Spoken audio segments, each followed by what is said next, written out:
में बंद करना चाहते हो। मैं कहता हूं प्रधानमंत्री जी नरेंद्र मोदी जी, अगर पूरे हिंदुस्तान की पूरी धरती को भी जेल बना लोगे तो हमारे बहुजनों के सामने जेल छोटे पड़ जाएंगे। संविधान को खत्म होने देना नहीं चाहते हैं हम, बाबा साहब के विचारों को, भारत को खत्म होने देना नहीं चाहते हैं हम, भारत को बचाने वाले हैं। तुम भारत को आग लगाने वाले हो। हुई भूल से हुई भूल, अब भारत कभी न चुनेगा कमल का फूल। ये बात को समझ लेना प्रधानमंत्री जी। ये सरकार को 2024 में सही भी नहीं होना है, उनकी माँ की छठी का दूध भी याद होने वाला है। आज जेल जाने का समय है, जेल से डर जाओगे तो संविधान खत्म हो जाएगा। हमारी जो लड़ाई है, हमारी जो मांग है, जो पूरे देश में जा रहा है, 100 करोड़ बहुजनों के बीच में जा रहा है, आज तुम हमारी उपेक्षा कर रहे हो। इस उपेक्षा से जो उपस्थित लड़ने वाले लोग हैं, कल मैदान में आकर हस्तियों को मिटा देंगे और तब आकर इस सत्ता की कुर्सी पर आकर संवैधानिक तरीके से हम बताने का काम करेंगे कि देश के लोकतंत्र और संविधान में कितनी ताकत है। तो लगता होगा कि हम निराश हो जाएंगे, हम हताश हो जाएंगे, हम कमजोर हो जाएंगे और हम अपने घरों को चले जाएंगे। ये भूल मत करना, मत रहना। और गलती बातें दिमाग में तुम्हारी आ रही है।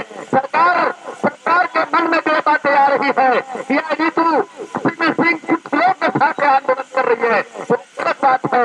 अब तो आंदोलन सिर्फ दिल्ली यूनिवर्सिटी में नहीं रहा, ये आंदोलन दिल्ली में नहीं रहा। मैं बिहार से चल के आया हूँ और जगत यूनिवर्सिटी जहाँ बोध गया, भगवान बुद्ध को जहाँ ज्ञान प्राप्त हुआ था, आज उपस्थिति उस धरती पे आज वो मदद भी सिखाने का प्रिंसिपल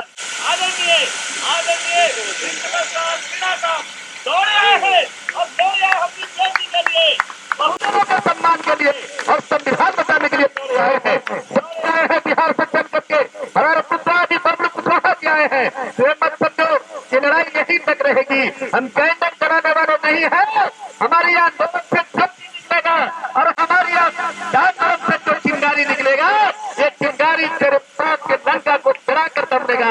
ये मत समझना ये लड़ाई हम यहीं छोड़ देंगे। हमने देखा है तुम्हारी औकात कितनी है, मैंने देखा है। मैं देखा 15,000 लोग, 12,000 लोग जब सदन पर खड़े होते हैं, सरकार ने आखिरी दम तोड़ दिया। हमने बड़ी करीब से देखा था, कुछ आंदोलन चलाया जा रहा था। हमने 26 जनवरी को भी देखा था, जब आंदोलन हो रहा था, गरीब पुलिस वालों को भी हिम्मत देखा था, सरकार को भी हिम्मत देखा था। तुमने कितना दम है मुझे बहुत अच्छे तरीके से मालूम है, लेकिन हम चाहते हैं, हम 4 हाथ करना चाहते हैं और हम कहते हैं अगर तुझे लगता है कि हम कमजोर हैं और तुम तो ईडी और सीबीआई दिखाते हो पूरे दुनिया में, ईडी और सीबीआई दिखा करके जेलों में बंद करना चाहते हो। मैं कहता हूं प्रधानमंत्री जी नरेंद्र मोदी जी, अगर पूरे हिंदुस्तान की पूरी धरती को भी जेल बना लोगे तो हमारे बहुजनों के सामने जेल छोटे पड़ जाएंगे। हम इतने लोग इतनी हौसला के साथ आए हैं, इतने मंसूबे के साथ आए हैं। हम नहीं मर सकते, हम नहीं दम तोड़ते देख सकते संविधान को। हम संविधान को खत्म होने देना नहीं चाहते हैं हम, बाबा साहब के विचारों को, भारत को खत्म होने देना नहीं चाहते हैं हम। सम्राट अशोक के उस देश के सम्राट अशोक राजा अखंड भारत को सब लोग को चूर होने देना नहीं चाहते हैं हम। भारत को बचाने वाले हैं, तुम भारत को आग लगाने वाले हो। तुम अगर कितने भी आग में जलाओगे भारत को, हम पानी बांध कर खड़ा रहेंगे प्रधानमंत्री जी, लेकिन भारत के बाबा साहब के भारत को, बाबा साहब की संविधान को आज नहीं आने देंगे। ये लड़ाई नीतू की नहीं, रीतू की नहीं है। ये लड़ाई जो यहाँ लड़ी जा रही है, मामला कोई रीतू की नहीं है। रीतू अगर एक बेटी मेरी यहाँ मर भी जाती है, रीतू बहन यहाँ अगर यहाँ पर अपनी आखिरी दम दे लेती है, तो आज यही मालूम पड़ेगा कि रीतू खुद के लिए नहीं, देश के करोड़ों रीतू के लिए आज इसने शहादत दिया है, बलिदान दिया है। ये शौक नहीं है, ये तालियां हम बजाने यहाँ नहीं आए हैं, यहाँ हम आराम करने नहीं आए हैं। हम भी तेरे पाप में हिस्सेदार हो जाता, लेकिन ये समझ लो, ये देख लो, ये देश में ऐसे भी लोग हैं, अगर तुम मारने वाले हो, तुम मिटाने वाले हो, अगर तुम खत्म करने वाले हो, तो हम देश और समाज को बचाने वाले लोग हैं। खड़े रहेंगे, लड़ेंगे। ये मैसेज जा रहा है और टेलर भी आ गया है। अहंकार में क्यों डूबो हो, हमें मालूम है तेरी चंद दिनों बची है। हम इसलिए आने वाले सरकार में लोग होंगे, आने वाला संविधान का कसम खा करके करके, संविधान का शपथ लेकर के जो पार्लियामेंट में जाएगा, संविधान का कसम खाकर जो भारत का प्रधानमंत्री आएगा, उसे सिर्फ इशारा देने के लिए आए हैं। ये सरकार को 2024 में सही भी नहीं होना है, उनकी माँ की छठी का दूध भी याद होने वाला है। ये मालूम है इन्हें कि हम कभी वापस नहीं आने वाले हैं, क्योंकि ये धोखा दिया है, ये पूरे समाज को धोखा दिया है, पूरे बहुजन समाज को धोखा दिया है, ये संविधान मानने वालों को धोखा दिया है, ये झांसे में लाकर धोखा दिया है।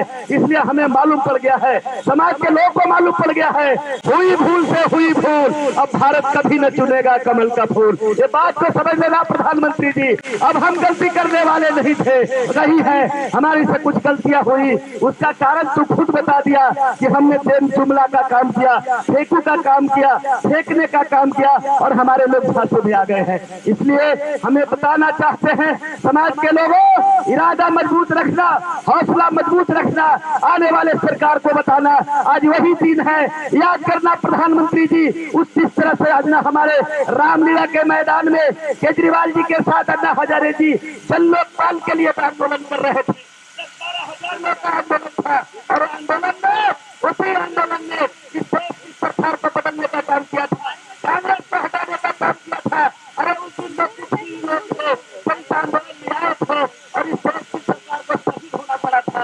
आज तक भारत में 140 करोड़ 130 करोड़ बहुजन समाज का बेटा है जो संविधान को सीने में लगा के रखता है। संविधान के कारण हम खड़ा होना शुरू किया, संविधान के कारण हम अधिकार लेना चालू किया, संविधान के कारण हमारा खन लेना चालू किया।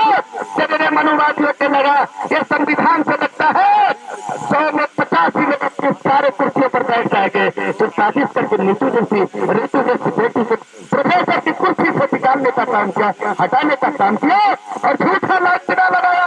अरे तुम क्या लांछना लगाओगे? हमारे पूर्वज कभी ठग नहीं हुए, हमारे पूर्वज कभी धोखा नहीं दिया, हमारे पूर्वज कभी दलाली नहीं किया, हमारे पूर्वज कभी बेईमानी और दलाली नहीं किया। तुम अपनी परीक्षा खोज, अपने पुरखों के इतिहास से ले लेना और पूछ लेना। तुम इस भारत में कायर हो, तुम इस भारत में पीठ दिखाने वाले लोग हो और आज भी ऋतु के साथ जो कुछ भी किए हो इसके पीठ में छुरा मारा है, पीठ में छुरा अगर मारा है तो 12 साल की संविधान में ऋतु को खींच लाई है। कोई न्याय का नाम पैदा नहीं दिया, वो ऋतु को पीछे कर देगा, ऋतु को पराजित कर देगा।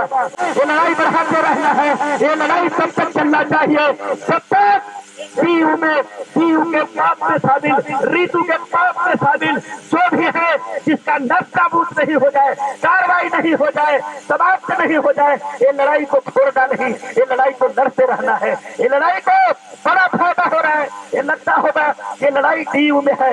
मैं पता लगाया, मुझे कश्मीर से आया, मुझे जम्मू से फोन आया, मुझे हिमाचल से फोन आया, मुझे बंगाल से फोन आया, क्या हो रहा है TP पर। हमने बोला पता नहीं है तो मैं बता देता हूँ। मैंने बताने का काम किया, देश का संविधान एक तरफ इस देश पे देश मानने वाले, मनुस्मृति मानने वाले संविधान को खत्म कर देना चाहते हैं, ऋतु के बहाने से संविधान को चैलेंज करना चाहता है और दूसरे तरफ संविधान के लिए लड़ने और मिटने वाले लोग हैं। मैं आपसे पूछना चाहता हूँ, संविधान बचाओगे कि नहीं बचाओगे, भारत बचाओगे कि नहीं बचाओगे? मुझे उत्तर दिया, यादव जी मैं आ रहा हूँ, टिकट बनवा रहा हूँ, ये लड़ाई जारी रखना, संविधान को मिटकर भी हम रक्षा करेंगे। बाबा साहब ने मुझे अमानत दिया है, ये बाबा साहब का अमानत है, हम कायर हो जाएंगे अगर इस संविधान को बदल दिया, अगर इस संविधान में हाथ लगा दिया। दलित, पिछड़ा, आदिवासी अगर बैठा रहा मुसलमान तो क्या लानत है, हम कायरों में अपना नाम लिखवा लेंगे। इसलिए मित्रों ध्यान देना, साथियों इस लड़ाई के साथी हो, हमेशा आपको साथी कहते हैं, साथी वही होता है जो साथ साथ लड़ाई लड़ता है। अब नीतू के साथी हो, भानु प्रताप के साथी हो, महमूद प्राचा के साथी हो, अब प्रिंसिपल साहब के साथी हो। इसलिए मित्रों इन्हीं शब्दों के साथ हम भारत बनाना चाहते हैं। तुम मंदिर में बांटना चाहते हो, मस्जिद में बांटना चाहते हो, गिरजाघर में बांटना चाहते हो, समाज को अलग करना चाहते हो, समाज में एक ऐसे देश पैदा करके, समाज को भेदभाव करके, बांट करके इस देश की सत्ता की कुर्सी पर अगर बैठना चाहते हो तो हम कह देना चाहते हो, पेट मानने वाले लोगों, मनुवादी लोगों, अगर तेरा मनुवाद का, तेरी मनुवाद की चहलत है तो मेरे पास अम्बेडकर बात का बुनियाद है। कोई माई कर पाएगा या परमाणु राम शरीर को उड़ा देगा, समाप्त कर देगा। अगर कुछ भी मैं आज ही तक कह देना चाहता हूँ, लड़ो मिटो, जब तक सीटों में नहीं। बाबू जगदेव प्रसाद ने कहा था बिहार की कुर्था की धरती पर जहाँ शहादत और बलिदान दिया था वहाँ कहा था बहुजनों को, वो कहा था शोषितों को, पहला पीढ़ी होगा जो अपनी जान देगा, शहादत देगा, दूसरी पीढ़ी होगा जो जेल में जाएगा संघर्ष करके, और तीसरी पीढ़ी होगा जो राज करेगा। आज जेल जाने का समय है, जेल से चढ़ जाओगे तो संविधान खत्म हो जाएगा और गद्दारों में तेरा नाम लिखा जाएगा, समझ लेना। इसलिए मैं कहता हूँ मेरा नाम लिख लो। पुलिस वालों, अगर आवाज तुम्हारे पास जा रही है, अगर हम देशद्रोह है, नरेंद्र मोदी के नजरों में देशद्रोही है, मेरा नाम पहला लिख लो। पूरी जीवन जेल में मरना पसंद करूंगा मैं। तेरे देश में, ऐसे देश में गोली खाकर, दवा खाकर, इंजेक्शन लेके नहीं मरूंगा। मैं मरना चाहता हूँ, ऋतु की लड़ाई में मरना चाहता हूँ, बहुजनों की लड़ाई में मरना चाहता हूँ, लेकिन अस्पताल के बिस्तर पर नहीं मरना चाहता। इन्हीं चंद शब्दों के साथ मैं अपनी बानी पर विराम लगाते हुए आप लोग को ललकार रहा हूँ, हिम्मत मत हारना। मैं भी आपके साथ हूँ। मैं ये नहीं कह रहा हूँ ये आपके बिना लड़ाई लड़ लूंगा, मैं ये नहीं कह रहा हूँ मैं बड़ा तिरस्कार था हूँ, लेकिन इतना मैं जरूर कह रहा हूँ जितने लोग खड़े हो, अगर इतने लोग की भी भागीदारी रही, कोई माई ने ऐसा बेटा पैदा नहीं किया, कोई ऋतु और आपको कोई हिला देगा, कोई कमजोर कर देगा। जय भीम, जय भारत, जय संविधान, जय बाबा साहब अम्बेडकर। नेशनल दस्तक की आपसे गुजारिश है कि अगर इसको बचाना चाहते हैं तो नेशनल दस्तक को सब्सक्राइब करने के लिए रेड कलर के सब्सक्राइब बटन को दबाएं, फिर बेल आइकन की घंटी दबाएं। नेशनल दस्तक को बचाने के लिए बहुत ज़रूरी है कि हर खबर को शेयर करें, लाइक करें, कमेंट जरूर करें।